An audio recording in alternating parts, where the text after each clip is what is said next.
My dearest Carmilla, my father tries to learn from you how he may contact your mother. Where would a letter reach her? You cannot tell. You have been thinking of leaving.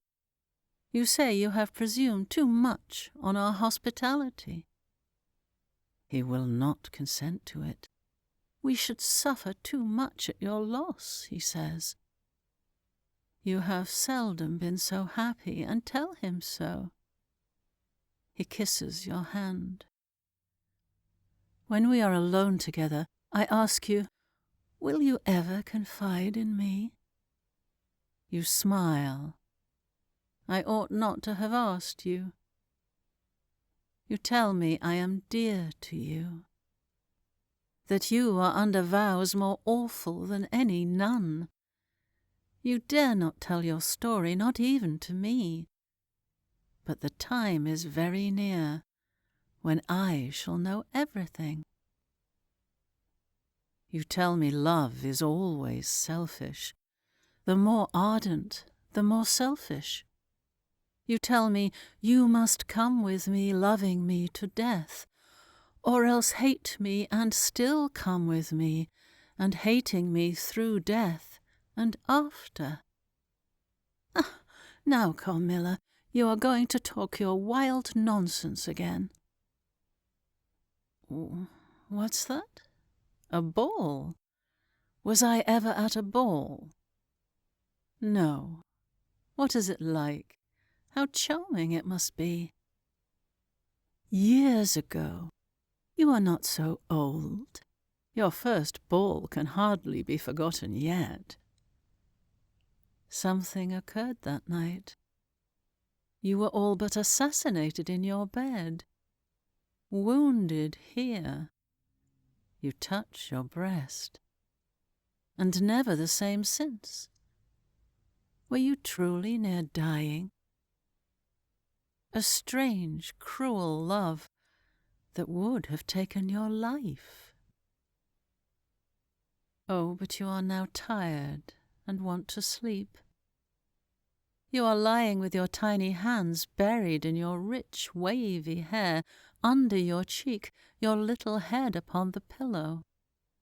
Your glittering eyes follow me wherever I move, a shy smile that I cannot decipher.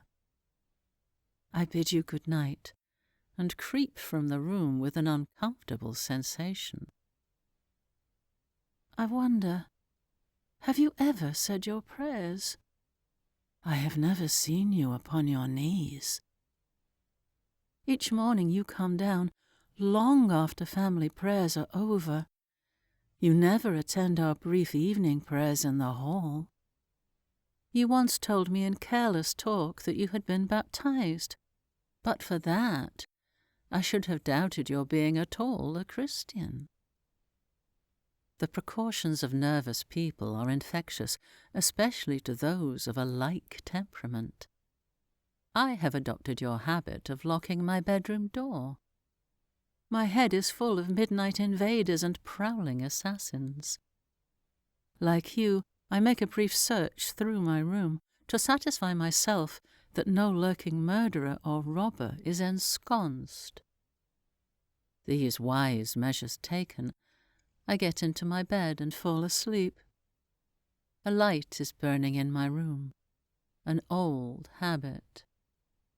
But dreams come through stone walls, light up dark rooms, or darken light ones, and their persons make their exits and their entrances as they please, and laugh at locksmiths.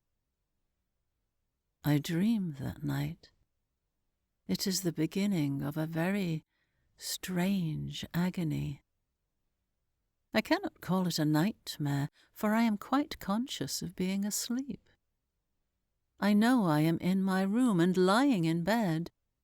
I see the room and its furniture just as I saw it last, but very dark, and something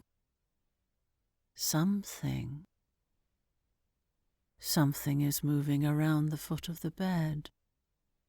At first I cannot accurately distinguish, but soon I see that it is a sooty black animal, like a monstrous cat, about 4 or 5 feet long, for it measures fully the length of the hearth-rug. It continues toing and froing with the lithe, sinister restlessness of a beast in a cage. I cannot cry out, although, as you may suppose, I am terrified. Its pace grows faster, the room rapidly darker and darker, and at length so dark that I can no longer see anything of it but its eyes. I feel it spring lightly onto the bed. The 2 bright eyes approach my face, and suddenly I feel a stinging pain, as if 2 large needles darted, an inch or 2 apart, deep into my breast. I wake with a scream.